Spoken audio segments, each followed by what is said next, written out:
ಬಂಧುಗಳೇ, ನಮ್ಮ ರಾಜ್ಯದ ಅಧ್ಯಕ್ಷರಾದಂಥ ವಿಜಯೇಂದ್ರ ಅವರು ಮತ್ತೆಲ್ಲ ನಮ್ಮ ಪಕ್ಷದ ಹಿರಿಯ ಮುಖಂಡರುಗಳು, ನಮ್ಮ ವಿರೋಧ ಪಕ್ಷದ ನಾಯಕರು ಎಲ್ಲರೂ ಕೂಡ ವೇದಿಕೆ ಮೇಲಿದ್ದಾರೆ. ಅವರೆಲ್ಲರಿಗೂ ನನ್ನ ನಮಸ್ಕಾರ. ಎಲ್ಲ ಶಾಸಕರಿಗೆ, ಎಲ್ಲ ರೈತ ಮುಖಂಡರಿಗೆ, ಬಿಡದಿಯಿಂದ ಬಂದಿರತಕ್ಕಂಥ ಎಲ್ಲ ರೈತ ಹೋರಾಟಗಾರರಿಗೆ ನನ್ನ ನಮಸ್ಕಾರ ತಿಳಿಸಿ, ಇವತ್ತು ಈ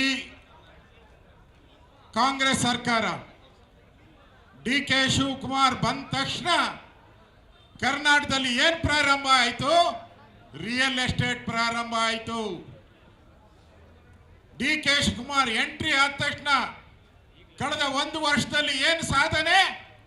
ರಿಯಲ್ ಎಸ್ಟೇಟ್ ಸಾಧನೆ. ಬಂದು 30 ದಿನ ದಾಟ್ತು. ಯಾವುದಾದ್ರೂ ನೀರಾವರಿ ಯೋಜನೆ ಬಂದಿದೆಯಾ? ಯಾವುದಾದ್ರೂ ಹಳ್ಳ ಬಿದ್ದಿರೋ ರಸ್ತೆ ಮುಚ್ಚಿದಾರ? ಯಾರ ರೈತರಿಗೆ ಪರಿಹಾರ ಕೊಟ್ಟಿದಾರ? ಈ ಮನೆಯಾಳ ಕಾಂಗ್ರೆಸ್ ಬಂದ ತಕ್ಷಣ ಬರಗಾಲ ಶುರುವಾಗೋಯ್ತು. DK ಎಂಟ್ರಿ, ಬರಗಾಲ ಗ್ಯಾರಂಟಿ. ಈ ಸರ್ಕಾರ ಇವತ್ತು ಬರಗಾಲ ಅಂತೇಳಿ ರೆವಿನ್ಯೂ ಮಿನಿಸ್ಟ್ರು ಕೇಂದ್ರ ಕೇಳಿದ್ದಾರೆ, ನ್ಯಾಷನಲ್ ಡಿಸಾಸ್ಟರ್ ಘೋಷಣೆ ಮಾಡಬೇಕಂತ. ಯಾವುದೋ ಭೂಕಂಪ ಆಗ್ತದಲ್ಲ ಘೋಷಣೆ ಮಾಡ್ತಾರಲ್ಲ ಹಂಗೆ. ಸ್ವಾಮಿ, ನೀವೇ ಇನ್ನ ಏನು ಘೋಷಣೆ ಮಾಡಿಲ್ಲಲ್ಲ. ಬರಗಾಲದ ಬಗ್ಗೆ ನೀವೇ ಏನು ಘೋಷಣೆ ಮಾಡಿಲ್ಲ. ಕೇಂದ್ರ ಸರ್ಕಾರದ ಮೇಲೆ ಗೂಬೆ ಕೂರಿಸುವಂತ ಪ್ರಯತ್ನವನ್ನ ಮಾಡ್ತಾ ಇದ್ದಾರೆ. ಇದು ರೈತ ವಿರೋಧಿ ಸರ್ಕಾರ. ಇವತ್ತು ನಾವು ಬಿಜೆಪಿ ಒಂದು ರೀತಿ ರೈತರ ಪಾಲಿಗೆ ಸರ್ಕಾರನೇ ಡಿಸಾಸ್ಟರ್ ಇದು ಸರ್ಕಾರ ರೈತರ ಪಾಲಿಗೆ. ನಾವು ಹೋರಾಟ ಮಾಡ್ತಾ ಇರೋದು, ಅಣ್ಣ ಆ ಕಡೆ ಸ್ವಲ್ಪ ಮಾತಾಡ್ತಾ ಇರೋರು ಬರೋರು ದಾರಿ ಬಿಟ್ಬಿಡಿ. ನಾವು ಬಿಡದಿ ರೈತರ ಪರವಾಗಿ ಹೋರಾಟ ಮಾಡ್ತಾ ಇದ್ದೀರಿ. ಹಾಗಂತ ಇಡೀ ಕರ್ನಾಟಕದ ರೈತರ ಪರವಾಗಿ ಹೋರಾಟ ಮಾಡ್ತಾ ಇದ್ದೀರಿ. ನಾವು ಇಲ್ಲಿ ಬಿಜೆಪಿ, ನಾವೆಲ್ಲರೂ ಬಿಜೆಪಿಯ ಕಾರ್ಯಕರ್ತರಿದ್ದೀರಿ. ನಾವೆಲ್ಲರೂ ಈ ಬಿಡದಿ ಪ್ರಾಜೆಕ್ಟ್ ಅಲ್ಲಿ ನಮ್ದು ಯಾವುದೂ ಕೂಡ ಕಿಂಚತ್ತು ಪಾತ್ರ ಇಲ್ಲ. ಇದೆಯಾ ನಮ್ದು? ಒಂದು ಚೂರು ನಮ್ದು ಪಾತ್ರ ಇಲ್ಲ ಇದರಲ್ಲಿ. ನಾವು ನೋಟಿಫಿಕೇಶನ್ ಮಾಡಿಲ್ಲ, ಅಕ್ವೈರು ಮಾಡಿಲ್ಲ, ಯಾವುದೇ ಪ್ರೊಸೀಡಿಂಗ್ಸು ಮಾಡಿಲ್ಲ. ಸದಾನಂದ ಗೌಡ್ರು ಇದ್ದಾಗ ಮುಖ್ಯಮಂತ್ರಿ ಒಂದು ಸರ್ಕಾರದ ಮೀಟಿಂಗ್ ಕರೆದ್ರು. ಕೇಂದ್ರ ಸರ್ಕಾರ ಅಕ್ವಿಜೇಷನ್ಗೆ ಕಾಯ್ದೆಯನ್ನು ಬದಲಾವಣೆ ಮಾಡಿದರೆ, ಅದಕ್ಕೋಸ್ಕರ ಈ ಬಿಡದಿ ಪ್ರಾಜೆಕ್ಟ್ ಮಾಡೋ ಅವಶ್ಯಕತೆ ಇಲ್ಲ ಅಂತ ಹೇಳಿದ್ರು ಸದಾನಂದ ಗೌಡ್ರು. ಜಗದೀಶ್ ಶೆಟ್ಟರು ಅಷ್ಟೇ, ಬಂದಾಗ ಇದನ್ನ ಯಾವುದೇ ಅಕ್ವಿಜೇಷನ್ಗೆ ನೋಟಿಸ್ ಅನ್ನ ಸರ್ವ್ ಮಾಡಲಿಲ್ಲ. ಯಡಿಯೂರಪ್ಪನವರು ಇದ್ದಾಗ ರೈತರು ಬಂದು ಕೇಳಿದ್ರು, ಈ ಬಿಡದಿ ಪ್ರಾಜೆಕ್ಟ್ ಬೇಡ ಸರ್ ಅಂತ, ನಾ ಮಾಡಲ್ಲ ಅಂತ ಹೇಳಿದ್ರು. ಇವತ್ತು DK ಶಿವಕುಮಾರ್ ಕೇಳ್ತಾ ಇದ್ದಾರೆ, ಅಶೋಕ್ ಅವರೇ ನೀವು ಕಂದಾಯ ಸಚಿವರಾಗಿದ್ದೀರಿ, ನೀವು ಸೈನ್ ಹಾಕಿಲ್ವ ಅಂತಾರೆ. ನಾನು ಯಾವುದಕ್ಕನ ಸೈನ್ ಹಾಕಿದ್ರೆ ತೋರಿಸಿ, ನೀವು ನಾನು ಯಾವುದನ್ನ ಬಿಡದಿ ಪ್ರಾಜೆಕ್ಟ್ಗೆ ಅಕ್ವಿಜೇಷನ್ಗೆ ಸೈನ್ ಹಾಕಿದ್ದೀನ ತೋರಿಸಿ, ಪ್ರೊಸೀಡಿಂಗ್ಸ್ಗೆ ಸೈನ್ ಹಾಕಿದ್ದೀನ ತೋರಿಸಿ. ಇದರಲ್ಲಿ ಬಿಜೆಪಿ ಪಾತ್ರ ಎಳ್ಳಷ್ಟು ಇಲ್ಲ. ಅದಕ್ಕೋಸ್ಕರ ನಾವು ಧೈರ್ಯದಿಂದ ಬಿಡದಿ ರೈತರ ಪರವಾಗಿ ಹೋರಾಟಕ್ಕೆ ನಾವು ಇಳಿದಿದ್ದೀರಿ. ಸನ್ಮಾನ್ಯ ಕುಮಾರಸ್ವಾಮಿ ಅವರು ಅಷ್ಟೇ, ಅವರು ಅಕ್ವಿಜೇಷನ್ ಮಾಡಿಲ್ಲ, ಪ್ರೊಸೀಡಿಂಗ್ಸ್ ಅಷ್ಟೇ ಮಾಡಿದ್ದವರು. ಅಕ್ವಿಜೇಷನ್ಗೆ ಅವರು ಅವಕಾಶ ಕೊಟ್ಟಿಲ್ಲ. ವಿಧಾನಸಭೆಯಲ್ಲಿ ಚರ್ಚೆ ಆದಾಗ ಕುಮಾರಸ್ವಾಮಿ ಅವರು ಹೇಳಿದ್ದಾರೆ, ರೈತರಿಗೆ ವಿರೋಧ ಆದಂತ ಬಿಡದಿ ಪ್ರಾಜೆಕ್ಟ್ ಅನ್ನ ನಾನು ಮಾಡಲ್ಲ ಅಂತ ಅಧಿವೇಶನದಲ್ಲೇ ಘೋಷಣೆ ಮಾಡಿದೆ. ಇಷ್ಟಿದ್ರೂ ಕೂಡ DK ಶಿವಕುಮಾರ್ ಪದೇ ಇದು ಕುಮಾರಸ್ವಾಮಿ ಕೂಸು ಅಂತಾರೆ. ಕುಮಾರಸ್ವಾಮಿ ಏನು ಅಕ್ವಿಜೇಷನ್ ನೋಟಿಸ್ ಕೊಟ್ಟಿದ್ರ? ಫಸ್ಟ್ ನೋಟಿಸ್ ಬಂದಿದ್ದು ಸಿದ್ದರಾಮಯ್ಯ ಮುಖ್ಯಮಂತ್ರಿ ಆಗಿದ್ದಾಗ 2024ರಲ್ಲಿ. ಎರಡನೇ ನೋಟಿಸು ಸಿದ್ದರಾಮಯ್ಯ ಮುಖ್ಯಮಂತ್ರಿ ಆಗಿದ್ದಾಗ. ಈಗ ಹಣ ಕೊಡ್ತಾ ಇರೋದು DK ಶಿವಕುಮಾರ್ ಅವರು. ಅಂದ್ರೆ ಇದರಲ್ಲಿ ಪಾತ್ರ ಎಂಟೈರ್ ಕಾಂಗ್ರೆಸ್ ಅವ್ರದೇ ಪಾತ್ರ ಇದರಲ್ಲಿ. ಈಗ JDS ಅವ್ರ ಪಾತ್ರ ಅಂತಾರಲ್ಲ, ಅವ್ರ ಕೂಸು ಅಂತಾರಲ್ಲ, ಅವ್ರ ಕೂಸು ನೀವ್ಯಾಕೆ ಎತ್ಕೊಂಡಿದ್ದೀರಾ? ಅವ್ರಿಗೆ ಅವ್ರ ಮಕ್ಕಳು ನೀವ್ಯಾಕಪ್ಪ ಎತ್ಕೊಂಡಿದ್ದೀರಾ? ಅವ್ರ ಕೂಸು ಅವ್ರಿಗೆ ಹುಟ್ಟಿರೋ ಕೂಸು ಅಂತ ಇಟ್ಕೊಂಡಿದ್ದೀರ ನೀವು. ಕೂಸು ಅಂದ್ರೆ ಇದು ಅವ್ರಿಗೆ ಹುಟ್ಟಿರೋದನ್ನ ನೀವ್ಯಾಕಯ್ಯ ಇಟ್ಕೊಂಡಿದ್ದೀರಾ? ನಾಚಿಕೆ ಆಗಲ್ಲ ನಿಮ್ಗೆ? ಅವ್ರ ಕೂಸು ನಿಮ್ ಕೂಸು ಎತ್ಕೊಳ್ರಿ. ಫಸ್ಟು ಕಾಂಗ್ರೆಸ್ ಕೂಸುಗಳು ಏನೇನವ ಅವು ಎತ್ಕೊಳ್ರಿ. JDS ಕೂಸ್ನ ಯಾಕೆ ತಗೊಳಕ್ ಹೋಗ್ತೀರಾ ನೀವು? ಇಲ್ಲ ಸಲ್ಲದ ಅಪಚಾರವನ್ನ ಕುಮಾರಸ್ವಾಮಿ ಅವ್ರ ಬಗ್ಗೆ ಮಾಡ್ತಾ ಇದ್ದೀರಾ. ಅವ್ರೇನ್ ಪ್ರಾಜೆಕ್ಟ್ ಮಾಡಬೇಕು ಅಂತ ಏನನ್ನ ಅಕ್ವೇರೆ ನೋಟಿಸ್ ಕೊಟ್ಟಿರ್ಲಿಲ್ಲ. BJP ಸರ್ಕಾರ ಇದ್ದಾಗ ನಾವೇನಾದ್ರೂ ನೋಟಿಸ್ ಕೊಟ್ಟಿದ್ದೀರಾ? ನಾವೇನು ಕೊಟ್ಟಿಲ್ಲ ಇದ್ರನ್ನ. ಇವತ್ತು ಇದೇ ಬಿಡದಿ ಬಗ್ಗೆ ಅಸೆಂಬ್ಲಿಯಲ್ಲಿ ಚರ್ಚೆ ಆಯಿತು. ಆಗ ವಿರೋಧ ಪಕ್ಷದ ನಾಯಕರಾಗಿದ್ದವರು ಸಿದ್ದರಾಮಯ್ಯನವರು, DK ಶಿವಕುಮಾರ್ ಅವರು ಅವಾಗ ವಿರೋಧ ಪಕ್ಷದಲ್ಲಿ ಕೂತಿದ್ರು. ನಿಯಮ 60 ಅಡಿಯಲ್ಲಿ ಚರ್ಚೆ ಆಯಿತು, 69 ಅಡಿಯಲ್ಲಿ ಚರ್ಚೆ ಆಯಿತು. ಆಗ ಇದೇ ಸಿದ್ದರಾಮಯ್ಯ, ಇದೇ DK ಶಿವಕುಮಾರ್ ಏನ್ ಮಾತಾಡಿದಾರೆ ಗೊತ್ತಾ? ಇಲ್ಲಿ ದಾಖಲೆ. ಇವಾಗ ಬಾಯ್ ಬಡ್ಕಂತಾರಲ್ಲ, ಬಿಡದಿ ಮಾಡೇ ಮಾಡ್ತೀರಿ, ಯಾವುದೇ ಕಾರಣಕ್ಕೂ ಬಿಡದಿನ ಬಿಡಲ್ಲ ಅಂತ DK ಶಿವಕುಮಾರ್ ಹೇಳ್ತಾರಲ್ಲ, ಸಿದ್ದರಾಮಯ್ಯ ಹೇಳ್ತಾರಲ್ಲ, ಅವತ್ತು ಏನ್ ಮಾತಾಡಿದ್ದಾರೆ? ಇವತ್ತು ಎರಡನೇದು, ರೈತರು ನಿರ್ಗತಿಕರಾಗುತ್ತಾರೆ.